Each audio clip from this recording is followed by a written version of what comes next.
जय हिंद दोस्तों। आप सभी का अपना यूट्यूब चैनल गौतम एकेडमी में स्वागत है। दोस्तों हम लोग इस वीडियो में यूटेरिया का एक न्यू बुक आया दोस्तों, जो कि बिहार दरोगा प्रारंभिक परीक्षा पीटी के लिए दोस्तों, और यह बुक जो है वॉल्यूम 1 है।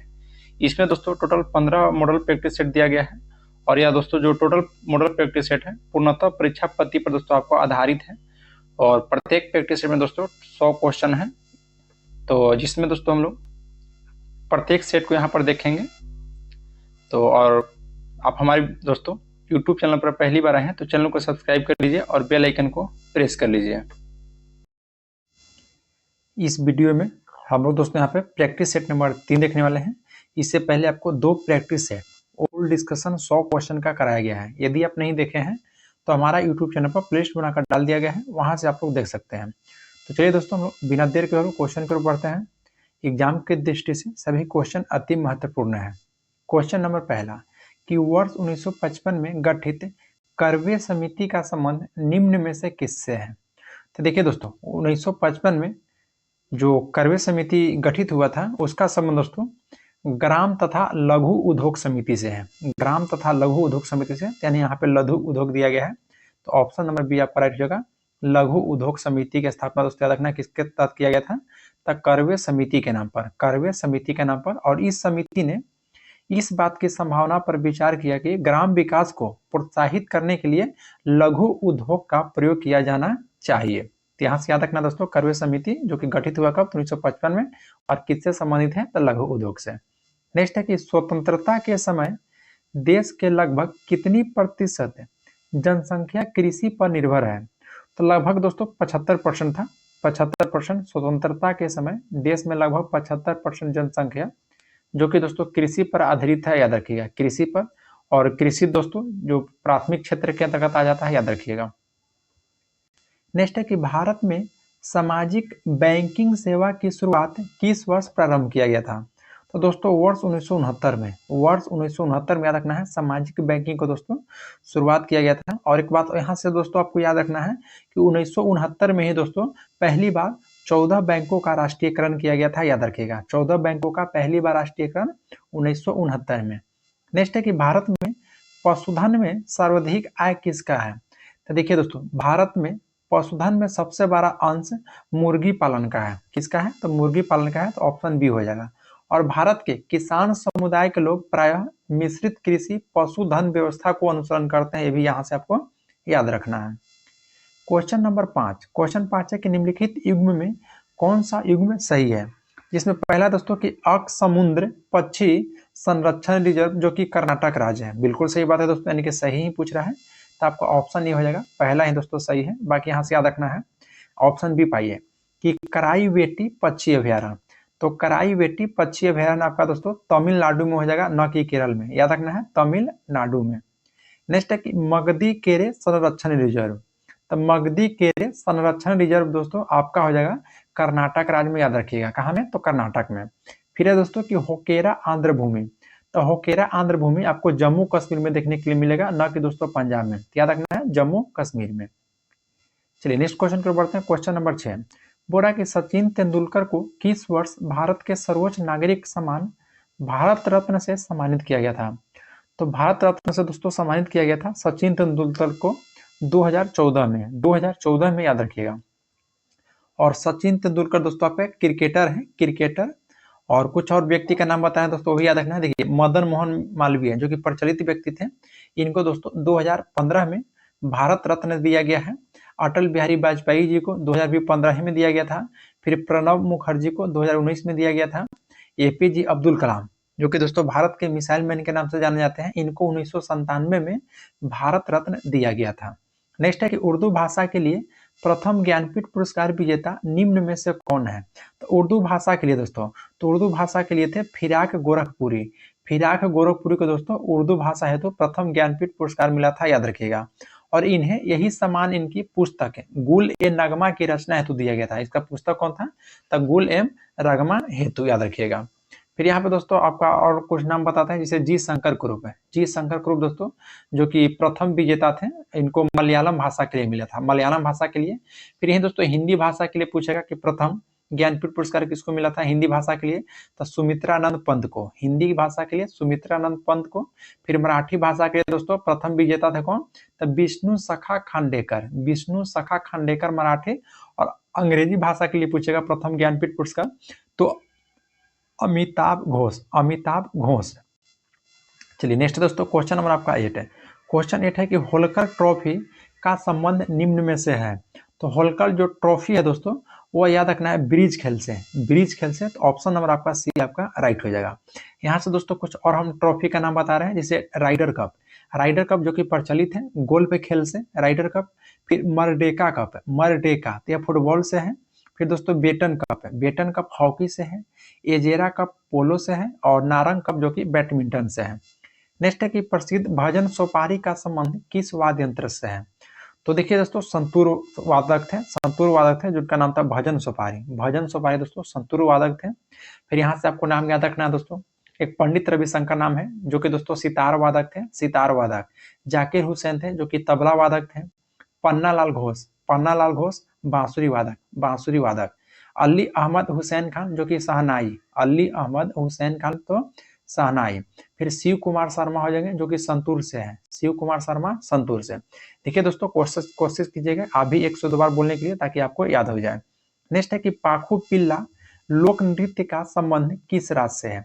तो पाखु पिल्ला दोस्तों मिजोरम से है, याद रखिएगा पाखु पिल्ला लोक नृत्य मिजोरम से है। फिर दोस्तों आपको एक और यहाँ पे याद रखना है, जैसे पंडवानी और डागला जो कि छत्तीसगढ़ के है, याद रखिएगा पंडवानी और डागला जो लोक नृत्य है ये छत्तीसगढ़ का है। फिर दोस्तों याद रखना है यहाँ से आपको नकटा कोली और लावनी, यह महाराष्ट्र की है। नकटा कोली लावनी कहा गया है तो महाराष्ट्र की है। फिर मुखौटा और युद्ध यह दोस्तों अरुणाचल प्रदेश का है। नेक्स्ट है कि मौर्य काल में एग्रोनोमोई अधिकारी किस क्षेत्र से संबंधित है? तो मार्ग निर्माण से, याद रखिएगा मार्ग निर्माण से, यानी कि दोस्तों ऑप्शन नंबर डी हो जाएगा मार्ग निर्माण से। क्वेश्चन नंबर आपका 12 है कि न्याय दर्शन का संबंध निम्न में से किससे है? तो देखिए दोस्तों न्याय दर्शन के प्रवर्तक आपसे पूछेंगे तो गौतम थे। न्याय दर्शक कौन थे? गौतम थे। पूर्व मीमांसा का दोस्तों जैमिनी थे, याद रखिएगा पूर्व मीमांसा के कौन थे? जैमिनी। कपिल दोस्तों बताइए कपिल किसके थे? कपिल आपको बताना है कमेंट में दोस्तों कि कपिल जो है इनका कौन सा प्रवर्तन है दोस्तों? कपिल को कुछ प्रवर्तक के नाम से जाना जाता है। फिर दोस्तों न्याय जो हम लोग देखें न्याय दर्शन गौतम, देखिए न्याय का शाब्दिक अर्थ होता है दोस्तों निर्णय होता है, निर्णय। और न्याय दर्शन के 16 पदार्थ या तत्व का अस्तित्व स्वीकार किया गया है। और न्याय दर्शन का मूल ग्रंथ गौतम के द्वारा रचित न्याय सूत्र है। गौतम के द्वारा दोस्तों कौन सा रचित है? तो न्याय सूत्र। नेक्स्ट है कि निम्न में से किस सुल्तान ने सिकंदर सानी का उपाधि धारण किया था? देखिए दोस्तों अलाउद्दीन खिलजी, अलाउद्दीन खिलजी का नाम आप सुनेंगे जो कि ऑप्शन ए में दिया गया है। अलाउद्दीन खिलजी एक महत्वाकांक्षी सुल्तान था और इसने ही सिकंदर द्वितीय सानी का उपाधि धारण किया था। और इसने संपूर्ण विश्व को जीतने की अभिलाषा के साथ नया धर्म चलाने की कोशिश भी किया था, परंतु दोस्तों उलेमाओं ने इसका विरोध किया था, याद रखिएगा किसने? तो उलेमाओं ने। नेक्स्ट है कि प्रसिद्ध तेलुगु कवि श्रीनाथ किसके दरबार में रहते थे? तो दोस्तों देवराय, देवराय के दरबार में रहते थे। तो याद रखना है यहाँ पे ऑप्शन नंबर देवराय द्वितीय, option number C, option number दोस्तों सी। देखिए प्रसिद्ध कवि श्रीनाथ जो कि विजयनगर साम्राज्य के एक शासक थे, इनका नाम था देवराय द्वितीय। तो देवराय द्वितीय के दरबार में रहते थे और इन्हीं के द्वारा दोस्तों श्रृंगार नैबधम, श्रृंगार नैबधम पुस्तक लिखा गया है, श्रृंगार नैबधम। नेक्स्ट एक निम्न में से किसने बाबर को सर ए पुल के युद्ध में पराजित किया था? तो सर ए पुल के युद्ध दोस्तों पहले हुआ था कब? तो याद रखना है 1502 ईस्वी में, 1502 ईस्वी में दोस्तों सर ए पुल का युद्ध हुआ था और बाबर तथा सैवानी खां के मध्य, बाबर और सैवानी खां के मध्य, यानी कि ऑप्शन नंबर यहाँ पे आपका सी हो जाएगा। और इस युद्ध में दोस्तों सैवानी खां ने बाबर को हरा दिया था और इसी युद्ध में उजबेंगों ने तुलुगमा युद्ध नीति का प्रयोग सैवानी खां के द्वारा किया था, याद रखिएगा। नेक्स्ट है क्वेश्चन नंबर 16। क्वेश्चन 16 है कि इलाहाबाद की संधि के बाद रॉबर्ट क्लाइव ने मुर्शिदाबाद का उपदीवान किसे नियुक्त किया था? तो मुर्शिदाबाद का दोस्तों यानी कि बंगाल के क्षेत्र में पड़ता था, जिसको मोहम्मद रजा खान थे, बंगाल के क्षेत्र से, याद रखिएगा बंगाल के क्षेत्र से कौन थे? तो मोहम्मद रजा खान। देखिए दोस्तों इलाहाबाद की संधि पूछा है, तो इलाहाबाद के टोटल 2 संधि होता है, जो कि दोस्तों एक 12 अगस्त 1765 को और एक 16 अगस्त 1765 को। तो 12 अगस्त 1765 को जो इलाहाबाद की प्रथम संधि होता है, जिसके तहत दोस्तों बंगाल, बिहार, उड़ीसा को दीवानी अधिकार प्राप्त हुआ था और कंपनी ने दीवानी कार्य करने के लिए दोस्तों मुर्शिदाबाद का जो उप दीवान नियुक्त किया था मोहम्मद रजा खान को, और बिहार का जो उप दीवान थे दोस्तों वो रहते सिताब राय थे बिहार से, और उड़ीसा से दोस्तों राय दुर्लभ। नेक्स्ट है कि निम्न में से किसे स्थानीय स्वायत्त शासन का जनक माना जाता है? तो स्थानीय स्वायत्त शासन का जनक दोस्तों लॉर्ड रिपन को माना जाता है। स्थानीय स्वायत्त प्रस्ताव दोस्तों 1882 में भारत के आधुनिक स्थानीय शासन का प्रारंभ माना जाता है, और लॉर्ड रिपन का कार्यकाल याद रखिएगा 1880 से 84, और लॉर्ड रिपन से पहले लॉर्ड लीटन थे। नेक्स्ट है कि भारतीय भाषा में 1857 के विप्लव के कारणों पर लिखने वाला प्रथम भारतीय कौन थे? तो सैयद अहमद खान थे। सैयद अहमद खान के द्वारा दोस्तों जो लिखित गया है पुस्तक का नाम है इनका असबाब ए बगावत ए हिंद, और यह 1859 में प्रकाशित हुआ था, जिसमें 1857 युद्ध के कारण की चर्चा हुआ था, और इनका कार्यकाल दोस्तों 1876 से 1880 तक रहा था, याद रखिएगा किनका? तो सैयद अहमद खान के। और 1857 के दोस्तों कहेगा कि सरकारी इतिहासकार कौन था? तो सरकारी इतिहासकार थे एसएन सेन, याद रखिएगा। और 1857 पुस्तक भी दोस्तों एसएन सेन का ही है। नेक्स्ट है कि वर्नाकुलर टैक्स एक्ट को किसने निरस्त किया था? तो निरस्त किया था दोस्तों लॉर्ड रिपन दोस्तों निरस्त किया था, और लॉर्ड जो लीटन है या दोस्तों चालू किया था, याद रखिएगा। तो यहाँ पे ऑप्शन डी हो जाएगा। नेक्स्ट क्वेश्चन पे आते हैं, क्वेश्चन आपका 20 कि निम्न में से किसने कहा था आलोचना और स्वतंत्र चिंतन एक क्रांतिकारी की दो विशेषताएं हैं? या दोस्तों भगत सिंह का कथन है, भगत सिंह का। नेक्स्ट पाते हैं कि महात्मा गांधी की राजनीतिक जीवन को निम्न घटनाओं का कालक्रम क्या है? तो पहला दोस्तों चंपारण सत्याग्रह याद रखना है, 1917 में हुआ है। अहमदाबाद हड़ताल जो हुआ दोस्तों यह फरवरी 1918 में, और खेरा आंदोलन जो हुआ है यह मार्च 1918 में, याद रखिएगा। तो पहले हो जाएगा अहमदाबाद, उसके बाद हो जाएगा खेरा। और जो असहयोग आंदोलन था यह 1920 से 22 तक चला है, तो याद रखिएगा। यानी कि दोस्तों क्रम वाइज आपका दिया गया है, तो 1 2 3 4 लगा सकते हैं, यानी कि ऑप्शन नंबर सी आपका राइट हो जाएगा। 22 है कि मैकडोनाल्ड के सांप्रदायिक पंचायत ने किसे पृथक चुनाव क्षेत्र एवं आरक्षित सीटों आवंटित नहीं की थी? बताइए दोस्तों किसे नहीं किया था? तो बौद्धों को नहीं किया गया था, याद रखिएगा।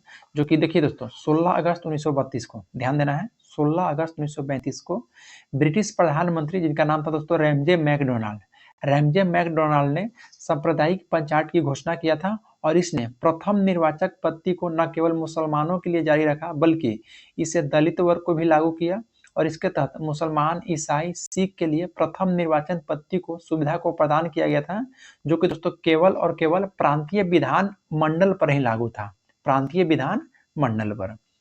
नेक्स्ट है कि संसद के द्वारा पारित 3 नए आपराधिक कानून को भारत में किस दिन लागू किया गया था? तो 1 जुलाई 2024 को, 1 जुलाई 2024 को लागू किया गया था, याद रखिएगा 1 जुलाई 2024 को। नेक्स्ट बात है कि अंतर्राष्ट्रीय क्रिकेट परिषद का नया अध्यक्ष किसे नियुक्त किया गया है? तो जय शाह को दोस्तों याद रखिएगा, जय शाह को नियुक्त किया गया है। और इससे पहले कौन थे दोस्तों जय शाह से पहले? तो ग्रेग बार्कले थे इनसे पहले। नेक्स्ट है कि हाल ही में राष्ट्रीय आपातकाल के 50 वर्ष पूरे हुए, इसे किस तिथि को लागू किया गया था? तो 25 जून 1975 को, 25 जून 1975 को दोस्तों आंतरिक अशांति के आधार पर सरकार के द्वारा आपातकाल लगाया गया था, और 49 ध्यान देना यहाँ पे देखिए 49 यानी कि 49वां संविधान संशोधन अधिनियम 1972 के द्वारा आंतरिक अशांति के आधार पर सशस्त्र विद्रोह के द्वारा प्रतिस्थापित कर दिया गया था। ठीक है दोस्तों 49वां नहीं 44वां हो जाएगा दोस्तों, सॉरी 49 बता दें, 44वां संविधान संशोधन जो कि 1978 में हुआ था दोस्तों, याद रखिएगा उसी के तहत। नेक्स्ट पाते हैं क्वेश्चन नंबर हो जाएगा 26 कि विश्व आर्थिक मंच द्वारा जारी वैश्विक लैंगिक अंतराल सूचकांक 2024 में भारत की रैंक क्या थे? तो भारत की रैंक दोस्तों 129वां है, याद रखिएगा 129वां। नेक्स्ट है कि हाल ही में किस भारतीय को राष्ट्रमंडल लघु तथा पुरस्कार दिया गया है? तो संजना ठाकुर को याद रखना है, संजना ठाकुर को दोस्तों, संजना ठाकुर आंसर हो जाएगा। नेक्स्ट पाते हैं कि केंद्रीय बजट 2024-25 को 4 विषयों में बांटा गया था, तो निम्न में से कौन सा एक विषय उसमें शामिल नहीं है? तो दोस्तों इसमें शिक्षा शामिल नहीं था, बाकी रोजगार शामिल था, कौशल शामिल था, और मध्यम वर्ग भी था दोस्तों। और देखिए बजट जो 2024-25 पेश हुआ था उसमें 4 विषय केंद्रित किया गया था, जिसमें दोस्तों रोजगार था, कौशल था और एमएसएमई था और मध्यम वर्ग था, याद रखिएगा। तो चारों दोस्तों याद रखिएगा। नेक्स्ट है कि केंद्रीय बजट 2024-25 में किस टैक्स को समाप्त किए जाने की घोषणा किया गया है। तो देखिए दोस्तों, केंद्रीय बजट जो 2024-25 में जो टैक्स को समाप्त करने की बात कही गई थी दोस्तों, वो आपको याद रखना है कि एंजल जो टैक्स था, एंजल टैक्स को समाप्त करने की बात कही गई थी। अभी तो दोस्तों आपको जो भी याद रखना है, 25-26 का बजट पेश हो गया है, तो 25-26 याद रखिएगा, 2024-25 याद रखने को उतना जरूरत आपको नहीं है। चलिए नेक्स्ट है कि हाल ही में उड़ीसा तथा बंगाल के तटीय क्षेत्र को प्रभावित करने वाला चक्रवात दाना का नामकरण किस देश के द्वारा किया गया है। तो कतर देश के द्वारा, याद रखिएगा, कतर। नेक्स्ट है कि अंतर्राष्ट्रीय योग दिवस 2024 की थीम क्या है। तो अंतर्राष्ट्रीय योग दिवस दोस्तों 2024 की थीम है कि स्वयं और समाज के लिए योग। और यह दोस्तों योग दिवस कब मनाया जाता है, तो 21 जून को। नेक्स्ट है कि ऑपरेशन नन्हे फरिश्ते किस केंद्रीय बल के द्वारा चलाया गया एक बचाव अभियान है। तो दोस्तों रेलवे सुरक्षा बल के द्वारा, याद रखिएगा, रेलवे सुरक्षा बल के द्वारा, जो कि 2018 से 2024 के बीच में जोखिम में भरे 84,000 से अधिक बच्चों को इस अधिनियम के द्वारा दोस्तों बचाया गया है, याद रखिएगा। क्वेश्चन नंबर दोस्तों यहाँ पे आपका 33, ध्यान देना, क्वेश्चन 33 क्या कर रहा है कि हाल ही में किस मंत्रालय के द्वारा project public art of India का शुभारंभ किया गया है। तो दोस्तों संस्कृति मंत्रालय के द्वारा, याद रखिएगा, संस्कृति मंत्रालय के द्वारा। देखिए विश्व धरोहर समिति के जो 46वें सत्र के से पहले सरकार के द्वारा प्रोजेक्ट परी की शुरुआत किया गया है, और इसका दोस्तों उद्देश्य था कि हजारों वर्ष को कलात्मक विरासत से प्रेरित सार्वजनिक कला का प्रदर्शन करना। नेक्स्ट है कि हाल ही में किस देश के द्वारा विश्व में पहली बार एक व्यक्ति के मस्तिष्क को डॉक्टरों के द्वारा मस्तिष्क प्रत्यारोपण किया गया है। तो दोस्तों ब्रिटेन हो जाएगा यहाँ पे आंसर आपका। ब्रिटेन के निवासी थे, याद रखना, जिनका नाम था दोस्तों ओरान नोल्सन। नेक्स्ट है कि पेरिस ओलंपिक 2024 में भारत ने कुल कितना पदक अपने नाम किया था। तो टोटल 6 पदक था दोस्तों, टोटल 6 पदक, जिसमें 1 रजत था और 5 कांस्य पदक था। और इस पदक के साथ दोस्तों जो भारत का स्थान था 71वां था, याद रखिएगा, 71वां। पहला स्थान पर दोस्तों अमेरिका था जिसका कुल 125 पदक था, और दूसरा स्थान पर चीन था जिसका 91 पदक, और तीसरा स्थान पर दोस्तों जापान था जो का 45 पदक। तो भारत का स्थान याद रखना है, 71वां स्थान था। नेक्स्ट है कि केंद्र सरकार के द्वारा संविधान हत्या दिवस किस तिथि को मनाने की घोषणा की गई है। तो 25 जून को। यह क्वेश्चन दोस्तों रिपीट है, शायद सेट नंबर 1 या 2 में भी यह सेट आया था, 1 या 2 में याद रखना है। ऐसे दोस्तों वहाँ भी आपको बढ़िया से बता दिए थे संविधान हत्या दिवस के बारे में, और यहाँ भी आपका आ गया दोस्तों, तो इस क्वेश्चन को रिपीट कर दिया गया है। नेक्स्ट है कि बिहार के पहले शुष्क बंदरगाह का उद्घाटन किसके द्वारा किया गया है। तो नीतीश मिश्रा थे दोस्तों, नीतीश मिश्रा, जो कि शुष्क बंदरगाह का उद्घाटन किए हैं, और यह बिहार सरकार के उद्योग मंत्री है, नीतीश मिश्रा, याद रखिएगा, उद्योग मंत्री हैं। नेक्स्ट है कि देश में सबसे चौड़े रेल सड़क पुल का निर्माण कहाँ किया जा रहा है। तो दोस्तों काशी में याद रखना, देश में सबसे चौड़े रेल सड़क पुल का निर्माण आपको काशी में, जो कि दोस्तों गंगा नदी पर किया जा रहा है, गंगा नदी पर। और इस पुल पर ट्रेन हेतु 4 ट्रैक और दोस्तों 6 लेन चौड़ा राजमार्ग होगा, याद रखिएगा। नेक्स्ट है कि हाल ही में किस बीमारी को WHO के द्वारा स्वास्थ्य आपातकाल के रूप में घोषित किया गया है। तो मंकी पॉक्स को दोस्तों, मंकी पॉक्स को, ऑप्शन सी में आ जाइए, मंकी पॉक्स को याद रखिएगा। नेक्स्ट है कि 2024 T20 विश्व कप में प्लेयर ऑफ द टूर्नामेंट किसे घोषित किया गया है। तो यह दोस्तों जसप्रीत बुमराह को याद रखिएगा। क्वेश्चन है 41 है कि केंद्र सरकार के द्वारा स्मार्ट सिटी मिशन योजना का समय सीमा को कब तक के लिए बढ़ा दिया गया है। तो मार्च 2025 तक के लिए दोस्तों, मार्च 2025 तक के लिए, याद रखिएगा। नेक्स्ट है कि हाल ही में कुल कितनी महिलाओं को वर्ष 2025 का पद्म पुरस्कार देने की घोषणा की गई है। तो टोटल 23 महिला को पद्म पुरस्कार दोस्तों, टोटल 23 महिला को देने के लिए घोषित किया गया है। देखिए साल 2025 में कुल 139 व्यक्ति को, साल 2023 में दोस्तों, सॉरी 25 में कुल 139 व्यक्तियों को पद्म पुरस्कार देने की घोषणा किया है केंद्र सरकार के द्वारा, और जिसमें 7 गो पद्म विभूषण, 19 गो दोस्तों पद्म भूषण और 113 पद्मश्री पुरस्कार, याद रखिएगा। और इस पुरस्कार में दोस्तों 23 महिलाओं भी है और 10 विदेशी व्यक्ति जो कि NRI, PIO और OIC, और इसमें दोस्तों 13 जो है मरणोपरांत व्यक्ति शामिल है, याद रखिएगा। यहाँ पर दोस्तों सभी आपको हम क्लियर कर दिए टोटल। चलिए नेक्स्ट क्वेश्चन पाते हैं, क्वेश्चन नंबर 43 कि गुरु दक्षिणा शब्द में कौन सा समास है। तो गुरु दक्षिणा, देखिए गुरु दक्षिणा शब्द का समास विग्रह गुरु के लिए दक्षिण होता है, और यह दोस्तों तत्व पुरुष समास का उदाहरण है, तत्व पुरुष समास का। क्वेश्चन नंबर 44 है कि भाषा की सबसे छोटी इकाई निम्न में से क्या है। तो भाषा की सबसे छोटी इकाई दोस्तों वर्ण है, वर्ण याद रखना है, वर्ण। और हिंदी वर्णमाला में कुल संख्या दोस्तों 52 होती है। कुल कितनी संख्या होती है, तो 52, जिसमें 11 दोस्तों स्वर होता है और 41 व्यंजन होता है। 41 व्यंजन याद रखिएगा, और स्वर पूछेगा तो स्वर 11 गो, कुल कितना, तो 52। नेक्स्ट है कि अत्यवास्यक की संधि का उदाहरण है। तो अत्यवास्यक दोस्तों जो है यह यन संधि का, यन संधि का उदाहरण है, याद रखिएगा। कौन सा संधि का, तो यन संधि का। नेक्स्ट है कि अंधे के हाथ में बटेर लगना, यानी कि दोस्तों बिना परिश्रम की सफलता मिल गया, उसी को बोला जाता है कि अंधे के हाथ में बटेर लगना। नेक्स्ट है कि निम्नलिखित वाक्य में किसमें अकर्मक क्रिया प्रस्तुत है। तो अकर्मक क्रिया दोस्तों ऑप्शन सी में हो जाएगा कि शिशु सो रहा है, शिशु सो रहा है। नेक्स्ट दोस्तों देखिए क्वेश्चन नंबर 48 इंग्लिश है दोस्तों। तो यहाँ पता है आपको इंग्लिश का, यहाँ पे आंसर सीधे बताते हैं, बाकी आप लोग स्कूल दोस्तों बना लीजिएगा। फिर क्वेश्चन नंबर 49 का भी दोस्तों ऑप्शन ही हो जाएगा, यानी कि he said I have to work hard. चलिए नेक्स्ट दोस्तों फिल इन द ब्लैंक्स, यानी कि 50 का हो जाएगा option D, can not land, can not land. Next पाते हैं क्वेश्चन नंबर दोस्तों 51 कि निम्नलिखित में से किस चार्टर अधिनियम के द्वारा नियंत्रण बोर्ड के सदस्यों के तथा कर्मचारियों को वेतन दी को भारतीय राजस्व में देने की व्यवस्था की गई थी। तो दोस्तों 1793 के चार्टर अधिनियम के तहत, याद रखिएगा 1793 के चार्टर अधिनियम के तहत। ऑप्शन बी पाइए, 1813 का चार्टर अधिनियम के तहत बता रहे हैं कि कंपनी के अधिकार पत्र को 20 वर्षों के लिए दोस्तों बढ़ा दिया गया था, यहाँ से याद रखना है। फिर प्रति वर्ष शिक्षा पर 1 लाख रुपया खर्चा की बात कही गई थी। फिर नेक्स्ट पाइए दोस्तों 1833 में याद रखना है कि विविध परामर्श हेतु गवर्नर जनरल की परिषद में विधि सदस्य के रूप में दोस्तों चौथे सदस्य को शामिल किया गया था, चौथे सदस्य को। नेक्स्ट पाते हैं 1853। तो 1853 ईस्वी का जो चार्टर अधिनियम था, इस अधिनियम के द्वारा गवर्नर जनरल की परिषद को विधायी और प्रशासनिक कार्य को दोस्तों अलग कर दिया गया था। याद रखना कि विधायी और प्रशासनिक कार्य को अलग किया गया है 1853 के चार्टर अधिनियम के तहत। नेक्स्ट दोस्तों क्वेश्चन नंबर 52 कि भारतीय संविधान में 12वीं अनुसूची को किस संविधान संशोधन के द्वारा जोड़ा गया है। तो 12वीं अनुसूची को दोस्तों 74वां संविधान संशोधन, और 11वीं अनुसूची क्या है दोस्तों, तो उसको दोस्तों 73वां संविधान संशोधन के तहत।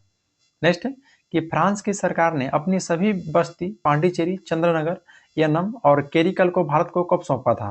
तो नवंबर 1954 में, नवंबर 1954 में दोस्तों याद रखिएगा, नवंबर 1954 में आपका राइट हो जाएगा।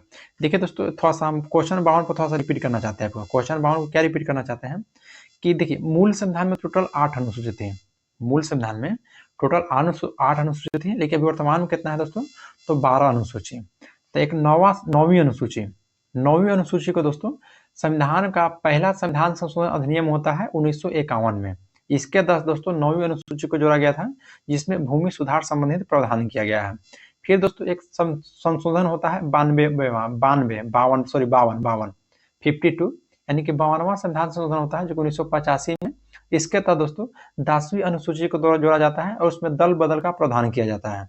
फिर दोस्तों 11वीं अनुसूची आता है जो कि 73वां संविधान संशोधन 1992 में होता है, और 74वां भी संविधान संशोधन 1992 में होता है। तो 73वां के तहत दोस्तों 11वीं अनुसूची जो कि पंचायत संबंधित उल्लेख किया गया है, और 74वां संशोधन के तहत 12वीं अनुसूची जिसमें नगर पालिका के बारे में चर्चा मिलता है। चलिए दोस्तों यहाँ से आपको याद हो गया होगा। नेक्स्ट की ओर बढ़ते हैं कि निम्नलिखित में से कौन मौलिक कर्तव्य नहीं है। कौन सा मौलिक कर्तव्य नहीं दोस्तों, ऑप्शन डी पाइए कि राष्ट्रीय महत्व के स्मारक स्थान और वस्तु का संरक्षण, यह मौलिक कर्तव्य नहीं है, बल्कि दोस्तों यह डीपीएसपी है। क्योंकि दोस्तों आर्टिकल 49 आप पढ़े होंगे, राष्ट्रीय महत्व के स्मारकों की सुरक्षा के बारे में बात कही गई है राष्ट्रीय स्मारक में। तो आर्टिकल 49 में जो कि दोस्तों आर्टिकल 36 से लेकर 51 तक डीपीएसपी की चर्चा की गई है। तो आपका ऑप्शन डी हो जाएगा। दोस्तों ये आपका डीपीएसपी का है, न कि मौलिक कर्तव्य का है। चलिए नेक्स्ट आता है क्वेश्चन नंबर 55 कि निम्नलिखित में कौन सा कथन सत्य है। जिसमें दोस्तों पहला कथन दिया गया है कि राज्यसभा की संरचना, जो कि अनुच्छेद 80 में, बिल्कुल राइट बात है। फिर राज्यसभा का सभापति और उपसभापति की चर्चा आपको दोस्तों अनुच्छेद 89 में देखने के लिए मिलेगा, यानी कि अनुच्छेद 89 में, ये भी सही है। और जब राज्यसभा के सभापति या उपसभापति के पद से हटाने का संकल्प विचाराधीन हो तो वह पीठासीन नहीं होगा, यह दोस्तों अनुच्छेद 92 में बोला गया है। अनुच्छेद 92 में बिल्कुल राइट है, तो ऑप्शन यहाँ पे डी होगा दोस्तों। इनमें से सभी कथन आपका सत्य है। नेक्स्ट है कि सबसे कम मतदाता वाला लोकसभा क्षेत्र निम्नलिखित में से कौन सा है? तो सबसे कम मतदाता वाला दोस्तों ऑप्शन का अंकुर चला दोस्तों तो लक्षद्वीप हो जाएगा। लक्षद्वीप याद रखना है, सबसे कम मतदाता वाला लोकसभा क्षेत्र कहेगा तो लक्षद्वीप होता है। सबसे अधिक मतदाता वाला लोकसभा क्षेत्र कहेगा दोस्तों तो होता है मल्लिका जगरी। और क्षेत्रफल की दृष्टि से सबसे कम लोकसभा क्षेत्र लद्दाख का है, और क्षेत्रफल की दृष्टि से सबसे छोटा लोकसभा क्षेत्र कहेगा तो चांदनी चौक, जो कि दोस्तों दिल्ली है, याद रखिएगा। नेक्स्ट है कि अंतर्राष्ट्रीय परिषद के संबंध में निम्नलिखित में से कौन सा कथन सत्य नहीं है? ऑप्शन सी पाई जाइए कि अंतर्राष्ट्रीय परिषद को एक वर्ष में कम से कम 2 बैठक होना चाहिए, यह आपका गलत है। कम से कम दोस्तों 2 नहीं बल्कि कम से कम 3 बैठक होना चाहिए। कम से कम दोस्तों कितने बैठक? तो 3 बैठक होना चाहिए, याद रखिएगा। बाकी याद रखना है कि अनुच्छेद 63 में अंतर्राज्यीय परिषद की स्थापना की बात कही गई है, और जो अंतर्राज्यीय परिषद की स्थापना हुआ दोस्तों वह सरकारीय आयोग के सिफारिश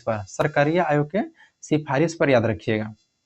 चलिए नेक्स्ट बात है, क्वेश्चन नंबर 58 है कि निम्नलिखित में से कौन सी शब्द वाली सूचना के अधिकार अधिनियम 2005 को उद्देशिका में उल्लेखित किया गया है? बताइए दोस्तों कौन कौन सा देख। तो देखिए यहाँ से याद रखना है कि सूचना के अधिकार अधिनियम जो कि 2005 को उद्देशिका में जो उल्लेखित किया गया है कि सूचना को पारदर्शिता, सूचना के प्रकटन और प्रकटन था दोस्तों, और फिर संसूचित नागरिकता, फिर लोकतांत्रिक आदर्श के प्रभुत्व, यानी कि सभी हो जाएगा दोस्तों। यहाँ पे ऑप्शन डी हो जाएगा, ऑप्शन नंबर डी, इनमें से सभी। नेक्स्ट है कि भारत के उपराष्ट्रपति राज्यसभा का पदेन सभापति होता है, उसका वर्णन संविधान के किस अनुच्छेद में है? देखिए उसका यानी कि दोस्तों राष्ट्रपति जो है, सॉरी उपराष्ट्रपति राज्यसभा का पदेन सभापति दोस्तों अनुच्छेद 64 के अनुकूल होते हैं। और दोस्तों राज्यसभा के सभापति की चर्चा अनुच्छेद 89 में भी मिलता है। तो यहाँ पर दोस्तों ए और बी दोनों आप लगा सकते हैं, ए और बी दोनों लगा सकते हैं। नेक्स्ट है कि निम्नलिखित में से किस राज्य में लोकसभा सदस्यों की सबसे अधिक है? तो सबसे अधिक दोस्तों जो लोकसभा का सीट निर्धारण किया गया है वो बताइए कहाँ में किया गया है? तो ऑप्शन के अनुकूल चलिएगा दोस्तों तो मध्य प्रदेश में, क्योंकि मध्य प्रदेश में 29 है दोस्तों, 29। यहाँ पर दोस्तों कर्नाटक जो ऑप्शन ए में है, कर्नाटक में 28 है, फिर गुजरात में दोस्तों 26 गो है, और राजस्थान में टोटल 25 है लोकसभा का सीट, याद रखिएगा। 61 है कि अंडमान सागर एवं दक्षिण चीन सागर को जोड़ने वाली जल संधि निम्नलिखित में से कौन सी है? तो देखिए दोस्तों अंडमान सागर और दक्षिणी चीन सागर को मलक्का जल संधि जोड़ता है, मलक्का जल संधि अंडमान सागर और दक्षिणी चीन सागर को। ऑप्शन ए पाइए दोस्तों पाक जल संधि।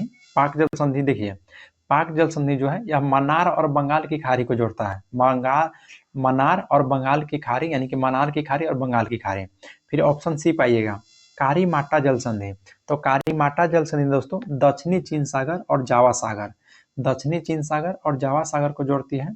फिर दोस्तों ऑप्शन डी पाइए हारमुज जल संधि। हारमुज जल संधि दोस्तों फारस की खाड़ी और ओमान की खाड़ी को जोड़ता है, फारस की खाड़ी और ओमान की खाड़ी। तो दोस्तों चारों हम आपको जल संधि बता दिए हैं।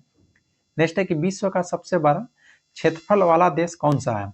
तो सबसे क्षेत्रफल दोस्तों तो आपका कनाडा को मिल जाएगा, कनाडा को सबसे बड़ा दोस्तों, और जल क्षेत्र वाला देश भी आपका कनाडा ही है।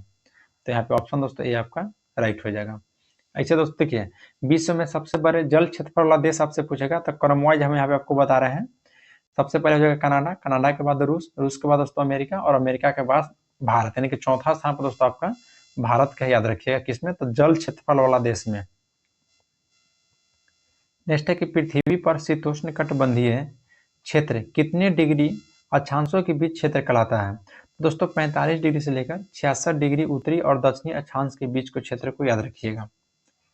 नेक्स्ट पाते हैं, और दोस्तों यहाँ पे और याद करवा देते हैं। देखिए उपोष्ण कटिबंध पूछता है, उष्ण कटिबंधीय पूछता है, और ध्रुवीय कटिबंध पूछता है। तो ध्रुवीय कटिबंध पूछेगा दोस्तों तो 66 डिग्री से लेकर 90 डिग्री के मध्य जो कोई स्थित क्षेत्र है उसको दोस्तों ध्रुवीय कटिबंध कहते हैं। फिर उपोष्ण, उपोष्ण कटिबंध कहेगा तो 30 डिग्री से लेकर 45 डिग्री उत्तरी और दक्षिणी अक्षांश, उत्तरी और दक्षिणी अक्षांश दोनों दोस्तों 30 डिग्री से लेकर 45 डिग्री तक उपोष्ण। और उष्ण कटिबंधीय कहेगा तब विषुवत रेखा 30 से लेकर उत्तर और 30 डिग्री लेकर दक्षिण का भाग याद रखिएगा, उष्ण कटिबंधीय। नेक्स्ट आते हैं कि सौरमंडल का सबसे हल्का ग्रह, तो हल्का ग्रह तो दोस्तों आपका बुध ही है, ये तो कहने वाली कौन सी बात नहीं। सौरमंडल का जो कोई सबसे हल्का ग्रह और सबसे छोटा ग्रह भी बुध ही है। जैसे दोस्तों सूर्य का सबसे नजदीकी ग्रह भी कहेगा तब बुध ही है। फिर दोस्तों सूर्य निकलने के 2 घंटा पहले दिखाई देते हैं, और बताइए दोस्तों क्यों ऐसा होता है? सूर्य निकलने के 2 घंटा पहले क्यों दिखाई देते हैं, बताना है आपको दोस्तों कमेंट में। नेक्स्ट है कि विश्व के कितने समय जोन में विभाजित किया गया है? तो टोटल दोस्तों 24 जोन है। विश्व को 24 समय जोन में विभाजित किया गया है, और इन समय जोनों को मानक में 1 घंटे के अंतराल के आधार पर विभाजित किया गया है, और प्रत्येक जोन को दोस्तों 15 डिग्री के बराबर है, और ग्रीनविच यानी यानी कि 0 डिग्री देशांतर रेखा पर है, याद रखिएगा। नेक्स्ट आते हैं क्वेश्चन नंबर आपका 66 कि ब्लैक फॉरेस्ट निम्नलिखित में से किस पर्वत का उदाहरण है? तो ब्लैक फॉरेस्ट जो है दोस्तों ये आपका ब्लॉक पर्वत का है, ब्लॉक पर्वत का। नेक्स्ट है कि भारत में सबसे ऊंची ज्वार भीति वाला नदी कौन सा है? तो हुगली नदी हो जाएगा दोस्तों, ऑप्शन ए पाइए, हुगली नदी याद रखना है। और हुगली नदी भारत में सबसे ऊंची ज्वार भीति वाला नदी है, और इस नदी का दोस्तों मुख भारत की नदी में से सबसे बड़ा है, और यह गंगा की एक शाखा है जो कि धुलिया पश्चिम बंगाल के धुलिया में दक्षिण गंगा से अलग होती है। नेक्स्ट है कि सूची 1 को सूची 2 के साथ सम्मिलित करना है और नीचे दिए गए कीटों का प्रयोग कर लेना है। तो पहले दोस्तों यहाँ पे ध्यान देना है रोका दोस्तों जो कि ब्राजील का है। रोका किस देश का है? तो ब्राजील में है, स्थानांतरित कृषि का नाम है। फिर दोस्तों खील हो जाएगा हिमालय पट्टी। और झूमिंग की बात करें दोस्तों तो उत्तर पूर्वी भारत में झूमिंग हो जाएगा, और मिल्पा कहेगा तो यह मैक्सिको हो जाएगा। तो यहाँ पे आंसर दोस्तों RSPQ ऑप्शन ए में हो जाएगा, याद रखना है। एक बार फिर से दोस्तों, रोका स्थानांतरित कृषि जो होता है ब्राजील के क्षेत्र में, खील होता है हिमालय पट्टी के क्षेत्र में, झूमिंग होता है उत्तर पूर्वी भारत में, और मिल्पा होता है आपका मैक्सिको में। चलिए नेक्स्ट पाते हैं क्वेश्चन आपका 69 कि प्रीडेटर्स के अंतर्गत निम्न में से कौन सा श्रेणी के उपभोक्ता आते हैं? तो ये देखिए दोस्तों यहाँ पे आपका हो जाएगा यानी द्वितीय और तृतीय दोनों आ जाता है, तो ऑप्शन डी हो जाएगा, बी और सी दोनों याद रखना है। जैसे द्वितीय उपभोक्ता श्रेणी की बात की जाए दोस्तों तो लोमड़ी हो जाएगा, भेड़िया हो जाएगा। फिर तृतीय श्रेणी उपभोक्ता की बात की जाए तो सांप हो जाएगा, चिड़िया हो जाएगा, बाज हो जाएगा, शेर हो जाएगा, ऐसे बहुत सा है। नेक्स्ट है कि भारत में सबसे अधिक ऊंचाई पर स्थित राष्ट्रीय उद्यान कौन सा है? तो हेमिस जो कि दोस्तों लद्दाख में है, हेमिस याद रखना है, लद्दाख में है। और यह राष्ट्रीय उद्यान दोस्तों क्षेत्रफल इसका पूछेगा तो 4400 वर्ग किलोमीटर है, 4400 वर्ग किलोमीटर। फिर दोस्तों जब यहाँ पे आपको राष्ट्रीय उद्यान की बात आ गया तो और याद रखना है कि जो भारत का पहला राष्ट्रीय उद्यान आपसे पूछेगा तो जिम कॉर्बेट है, जो कि उत्तराखंड के नैनीताल जिला में है, और इससे दोस्तों हेली नाम से भी जाना जाता है, हेली नाम से भी याद रखना है। फिर दोस्तों विश्व का एकमात्र तैरता हुआ राष्ट्रीय पार्क जो कि कैबुल लेमजाओ है, और यह मणिपुर में स्थित है। फिर बांदीपुर राष्ट्रीय उद्यान दोस्तों जो कि कर्नाटक में स्थित है। ये सभी आपको यहाँ पे याद रखना है। नंबर 71 है कि कई बार प्रत्यारोपित पौधे नहीं उगते हैं, क्योंकि? तो देखिए दोस्तों, कई बार प्रत्यारोपित पौधे नहीं उगते हैं इसलिए क्योंकि अधिकांश बारीक जड़ें प्रत्यारोपित के दौरान नष्ट हो जाती है, इसलिए याद रखिए, यानी कि ऑप्शन नंबर यहाँ पे सी हो जाएगा। क्वेश्चन नंबर 72 है कि निम्नलिखित में से कौन सा कथन सही है? पहला कथन है दोस्तों कि वायरस में ऊर्जा उत्पादन के लिए आवश्यक एंजाइम की कमी होती है। बिल्कुल सही बात है दोस्तों, कमी तो होती है। नेक्स्ट है कि वायरस को किसी भी सिंथेटिक माध्यम में संवर्धित किया जा सकता है। नहीं दोस्तों, गलत बात है। यानी कि दोस्तों देखिए आंसर ऑप्शन ए होगा, केवल पहला कथन सही था दोस्तों, आपको केवल सही कथन याद रखिए, गलत कथन मत याद रखिए। नेक्स्ट है कि कटे हुए सेब का भूरापन कम कैसे किया जाता है? तो नींबू के रस को दोस्तों उपयोग करके याद रखिएगा। देखिए काटने पर सेब जो है कि भूरा हो जाता है, क्योंकि दोस्तों सतह हवा को संपर्क में आ जाता है और ऑक्सीकरण से गुजरता है, याद रखिएगा। तो नींबू के रस में कटे हुए सेब को डुबोकर इसे रोका जा सकता है, यानी कि ऑप्शन आपका सी हो जाएगा। नेक्स्ट पाते हैं कि पादप कोशिका में निम्नलिखित में से किसने अपना स्वयं का डीएनए होता है? तो ऐसे दोस्तों माइटोकॉन्ड्रिया और क्लोरोप्लास्ट का होता है, माइटोकॉन्ड्रिया और क्लोरोप्लास्ट का याद रखिएगा। नेक्स्ट है कि आंख का सबसे बाहरी भाग को क्या कहते हैं? तो आंख के सबसे बाहरी भाग को दोस्तों कॉर्निया कहते हैं, और नेत्रदान में दोस्तों कॉर्निया का ही दान किया जाता है, याद रखिएगा, नेत्रदान में कॉर्निया का ही दान किया जाता है, और आंख में प्रकाश कॉर्निया से होकर ही प्रवेश करता है, और कॉर्निया के पीछे एक रंगीन अपारदर्शी झिल्ली का पर्दा होता है जिसे आइरिस कहते हैं, आइरिस, यानी कि आंख का रंग का मतलब दोस्तों आइरिस का रंग होता है। नेक्स्ट पाते हैं, एक सेकंड दोस्तों यहाँ पे तो इसको 12 कर लेते हैं, हो सकता है कि आप लोगों ने दिख रहा होगा कि निम्नलिखित में कौन सा पाचक एंजाइम अग्नाशय ग्रंथि से निकलता है? तो ट्रिप्सिन। ट्रिप्सिन दोस्तों कहाँ से निकलता है? तो अग्नाशय ग्रंथि। देखिए टोटल 3 निकलता है दोस्तों, 3 अग्नाशय से निकलता है, 3 ट्रिप्सिन, एमाइलेज और लाइपेज, तीनों एंजाइम याद रखिएगा, ट्रिप्सिन, एमाइलेज और लाइपेज। ट्रिक इसका दोस्तों पूछेगा तो लात इसका ट्रिक है, एल ए टी, है तीनों दोस्तों अग्नाशय से निकलता है। एल से हो जाएगा लाइपेज, ए से हो जाएगा दोस्तों एमाइलेज और टी से हो जाएगा ट्रिप्सिन, याद रखिएगा। फिर दोस्तों टाइलिन, टाइलिन याद रखना है जो कि लार ग्रंथि से निकलता है। और फिर दोस्तों आपको पेप्सिन और रेनिन की बात किया तो यह जठर ग्रंथि से निकलता है, याद रखिएगा। नेक्स्ट है कि निम्नलिखित में कौन सा प्रमुख लक्षण संघ मोलस्का जंतु के है? इसमें पहला है दोस्तों कि यह जंतु जो होता है रक्त रंगहीन होता है इसका, और उत्सर्जन दोस्तों किडनी यानी वृक्क के द्वारा करता है, और इसमें श्वसन गिल्स या टिनिडिया के द्वारा होता है। यहाँ पर सभी कथन आपका सही है। नेक्स्ट है कि मानव शरीर का कौन सा अंग डिप्थीरिया रोग से प्रभावित होता है? तो श्वास नली दोस्तों, अगर श्वास नली आंसर आप दे रहे हैं यानी कि ऑप्शन डी, तो बिल्कुल आपका राइट है दोस्तों, श्वास नली हो जाएगा। क्वेश्चन नंबर 29 है कि सूची 1 को सूची 2 के साथ सुमेलित करना है। देखिए सबसे बड़ी ग्रंथि पूछ रहा आपसे, तो यकृत होता है दोस्तों, सबसे बड़ी ग्रंथि यकृत होता है। फिर सबसे बड़ा कपी कहेगा दोस्तों तो गोरिल्ला हो जाएगा, सबसे बड़ा कपी गोरिल्ला। और सबसे बुद्धिमान कपी होता है दोस्तों चिंपैंजी, याद रखिएगा, सबसे बुद्धिमान कपी जो होता है चिंपैंजी होता है। और सबसे छोटा कपी दोस्तों गिबन होता है, सबसे छोटा कपी तो गिबन होता है। तो यहाँ पे दोस्तों आपको हो जाएगा RPQS, ये दोस्तों यहाँ पे आपको याद रख लेना है। नेक्स्ट पाते हैं क्वेश्चन नंबर दोस्तों यहाँ पे आपका 80, बोला कि विटामिन B7 का रासायनिक नाम। तो दोस्तों देखिए विटामिन B7 का रासायनिक नाम आपको बायोटीन होता है, बायोटीन। फिर दोस्तों विटामिन ऑप्शन सी पाइए, ऑप्शन जो पाइरोडॉक्सिन दिया गया सी में, या दोस्तों विटामिन B6 का है। फिर ऑप्शन बी में दोस्तों फॉलिक अम्ल दिया गया है, या विटामिन B11 दोस्तों यानी कि B11 का है। फिर दोस्तों टेकोफेरॉल, तो ये विटामिन ई का नाम है, विटामिन ई का रासायनिक नाम है टेकोफेरॉल। नेक्स्ट एक निम्नलिखित में कौन सा हाइड्रोकार्बन और उनके क्वथनांक को बढ़ते क्रम के अनुसार व्यवस्थित किया जाता है? तो देखिए दोस्तों, देखिए सबसे पहले तो प्रोपेन हो जाएगा, क्योंकि प्रोपेन में दोस्तों 3 कार्बन परमाणु है। ब्यूटेन हो जाएगा जिसमें ब्यूटेन में 4 हो जाएगा, पेप्टेन में हो जाएगा दोस्तों 5, और ऑक्टेन में हो जाएगा 8 है। कितने यहाँ पे ऑप्शन देखिए दोस्तों, ऑप्शन नंबर बी पर प्रोपेन, ब्यूटेन, पेंटेन और ऑक्टेन। तो टोटल बता दें तो ऑक्टेन मतलब 8, पेप्टेन मतलब 5 और ब्यूटेन मतलब दोस्तों 4 हो जाएगा, और प्रोपेन में दोस्तों 3 कार्बन परमाणु। नेक्स्ट है कि टूथपेस्ट दांतों का क्षरण किस प्रकार से रोकता है? क्या दोस्तों अतिरिक्त अम्लता को बेअसर कर को, अतिरिक्त अम्लता को दोस्तों बेअसर करके याद रखिएगा। नेक्स्ट है कि निम्नलिखित में से दही रखने का कौन सा विधि सही नहीं है? तो तांबा के बर्तन में दोस्तों, यह दोस्तों बिल्कुल सही नहीं है। क्वेश्चन नंबर यहाँ पे 84 है कि जल किसी भी अन्य तरल पदार्थ की तुलना में अधिक पदार्थ को घोल सकता है, क्योंकि? तो क्योंकि दोस्तों यह प्राकृतिक में द्विध्रुवीय होता है। प्राकृतिक में कैसा होता है? तो द्विध्रुवीय, याद रखिएगा। नेक्स्ट है क्वेश्चन नंबर 85 कि निम्नलिखित में कौन सा थर्मोप्लास्टिक का उदाहरण नहीं है? तो थर्मोप्लास्टिक का उदाहरण नहीं दोस्तों, अगर आप ऑप्शन डी के साथ जा रहे हैं तो बिल्कुल सही जा रहे हैं।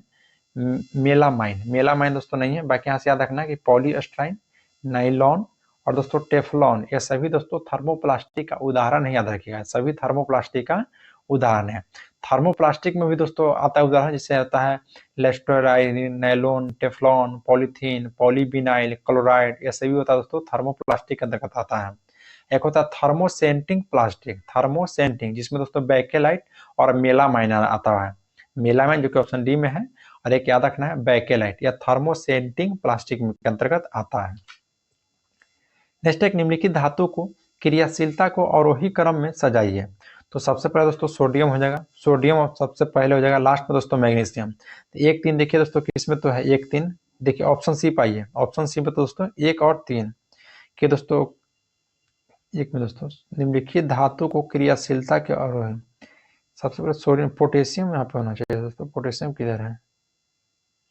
देखिए ऑप्शन 2 या ऑप्शन सो यहाँ पर देखिए 2 हो जाएगा, सबसे पहले पोटेशियम और लास्ट में मैग्नीशियम, यानी कि 2 और यहाँ पे हो जाएगा 3। देखिए तो ऑप्शन डी पर, ऑप्शन डी में देखिए दोस्तों 2 और 3, यानी कि ऑप्शन डी हो जाएगा। जो दोस्तों आएगा उसी हिसाब से आपको यहाँ पर बनाना है। सबसे पहले पोटेशियम दोस्तों होता है और सबसे अंतिम में मैग्नीशियम होता है, तो यहाँ से आप इसको लगा सकते हैं। 87 है कि निम्नलिखित में से किसका प्रयोग प्रकाश विद्युत सेल इलेक्ट्रोड के रूप में किया जाता है?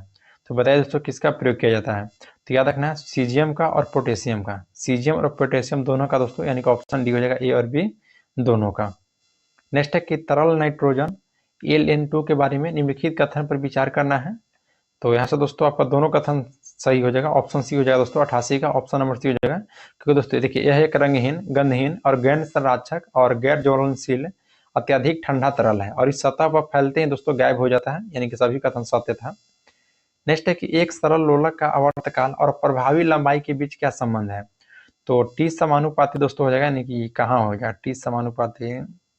ऑप्शन डी राइट हो जाएगा दोस्तों, ऑप्शन नंबर डी हो जाएगा, यहाँ पे दिया गया है। नेक्स्ट है सूची 1 को सूची 2 के साथ सम्मिलित करना है। देखिए मायोपिया, तो मायोपिया में दोस्तों हम लोग दूर करने के लिए अवतल लेंस का प्रयोग करते हैं, तो अवतल लेंस हो जाएगा मायोपिया में। और हाइपरमेट्रोपिया, तो इसमें दोस्तों उत्तल लेंस का हो जाता है, उत्तल यानी कि दूर दृष्टि होता है हाइपरमेट्रोपिया, और मायोपिया में होता है दोस्तों निकट दृष्टि दोष। फिर नेक्स्ट है दोस्तों कि प्रेसबोयापिया, प्रेसोबापिया दोस्तों बोयापिया हो जाएगा, जो कि द्विफोकल लेंस का प्रयोग करते हैं इसमें। और दृष्टि वैश्यम में दोस्तों बेलनाकार लेंस का प्रयोग करते हैं, तो यहाँ से ऑप्शन आपका सी हो जाएगा QPSR। नेक्स्ट है कि जब सूर्य की रोशनी बारिश की बूंदों पर पड़ती है तो इंद्रधनुष बनता है, इसके लिए दोस्तों निम्नलिखित में से कौन सा भौतिक घटनाएं जिम्मेवार है। तो सभी हो जाएगा, क्योंकि परावर्तन भी है दोस्तों, अपवर्तन है और आंतरिक परावर्तन भी हो जाएगा, तो ऑप्शन यहाँ आपका डी के साथ जा सकते हैं। नेक्स्ट है कि निम्नलिखित कथन पर विचार करना है। इसमें पहला कथन है कि प्रकाश गुरुत्वाकर्षण से प्रभावित होता है, दूसरा कि ब्रह्मांड लगातार फैल रहा है, और तीसरा दोस्तों कि पदार्थ अपने आसपास के स्पेस टाइम को विकसित कर रहा है। तो यह 92 का दोस्तों आपका राइट आंसर हो जाएगा, ऑप्शन नंबर दोस्तों डी, क्योंकि दोस्तों सभी इनमें से सभी आपका राइट है। क्यों राइट है? क्योंकि दोस्तों अल्बर्ट आइंस्टीन की सापेक्षता के समान सिद्धांत का भविष्यवाणी से संबंधित है, इसलिए। नेक्स्ट दोस्तों क्वेश्चन आपका 93, एक सेकेंड दोस्तों, हाँ देखिए क्वेश्चन 93 की ओर बढ़ना है। क्वेश्चन 93 है कि बॉल बेयरिंग का उपयोग साइकिलिंग, कार आदि में किया जाता है, क्यों किया जाता है। तो देखिए दोस्तों इसलिए किया जाता है कि पहिया और धुरी के बीच संपर्क का प्रभावी क्षेत्र कम हो जाता है, इसलिए। तो ऑप्शन यहाँ पे दोस्तों आपका सी राइट हो जाएगा। नेक्स्ट है कि ठंडे कक्ष में रखे गए फल लंबे समय तक सुरक्षित रहता है, क्योंकि दोस्तों श्वसन की दर जो होता है ना वो कम होता है, इसलिए श्वसन की दर कम होता है। नेक्स्ट दोस्तों कि निम्नलिखित में से कौन सा उपकरण यांत्रिक ऊर्जा को ध्वनि ऊर्जा में रूपांतरित करता है। तो सितार दोस्तों, ऑप्शन के अनुकूल सितार हो जाएगा। रहा दोस्तों माइक्रोफोन, तो माइक्रोफोन के बारे में बता देते हैं कि यह दोस्तों ध्वनि ऊर्जा को विद्युत ऊर्जा में रूपांतरित करता है माइक्रोफोन। फिर दोस्तों ऑप्शन सी पाइए विद्युत मोटर, तो विद्युत मोटर को याद रखना है दोस्तों, यह विद्युत ऊर्जा को यांत्रिक ऊर्जा में रूपांतरित करता है, विद्युत ऊर्जा को यांत्रिक ऊर्जा में। एक दोस्तों अलग से बताते हैं जिसे विद्युत सेल याद रखिएगा, क्योंकि हमेशा पूछता है एग्जाम में, रासायनिक ऊर्जा को विद्युत ऊर्जा में, रासायनिक ऊर्जा को विद्युत ऊर्जा में विद्युत सेल, और डायनोमो है दोस्तों जो कि यांत्रिक ऊर्जा को विद्युत ऊर्जा में। तो यहाँ पर दोस्तों देखिए इसके बाद से टोटल 5 क्वेश्चन मैथ और रीजनिंग है, तो PDF देंगे दोस्तों, जो इसमें डिस्कशन भी रहेगा, आप वहाँ से आप मैथ का टोटल बना लीजिएगा, और वह दोस्तों आपको टेलीग्राम पर मिलेगा। तो टेलीग्राम पर जुड़ना कैसे है, तो डिस्क्रिप्शन में टेलीग्राम का लिंक दिया गया है, वहाँ से आप जुड़ सकते हैं। और दोस्तों यदि आप हमारा यूट्यूब चैनल पर पहली बार विजिट किए हैं तो चैनल को सब्सक्राइब कर लीजिए और बेल आइकन को प्रेस कर लीजिए। चलिए दोस्तों इसमें आंसर बताते हैं। 96 का ऑप्शन बनाइएगा तो ये हो जाएगा, यानी कि 4 आंसर आएगा जो बनाइएगा 96 का। और 97, तो 97 का दोस्तों 4.5 घंटा आता है, यानी कि ऑप्शन डी हो जाएगा, इसको बनाइएगा दोस्तों। तो 98, तो ऑप्शन सी है दोस्तों कि यहाँ पे दोस्तों 2.5% की कमी हो जा रहा है। नेक्स्ट है क्वेश्चन नंबर 99 में दोस्तों आपका 3% आंसर आता है बनाने के बाद। और 100 का क्वेश्चन का दोस्तों जब बनाइएगा तो आपका 2 आंसर आ जाएगा। आंसर कितना आएगा, तो 2 आपका आ जाएगा, यानी कि ऑप्शन सी हो जाएगा। चलिए आज का इतना ही, फिर मिलते हैं आपसे नेक्स्ट वीडियो में दोस्तों। देखिए दोस्तों आप दोस्तों के साथ जरूर इस वीडियो को शेयर कीजिए दोस्तों, और लाइक जरूर कीजिएगा वीडियो को, क्योंकि लाइक करने से दोस्तों हमें मोटिवेट मिलता है। तो चलिए आज के लिए इतना ही, फिर मिलते हैं नेक्स्ट वीडियो में। जय हिंद दोस्तों।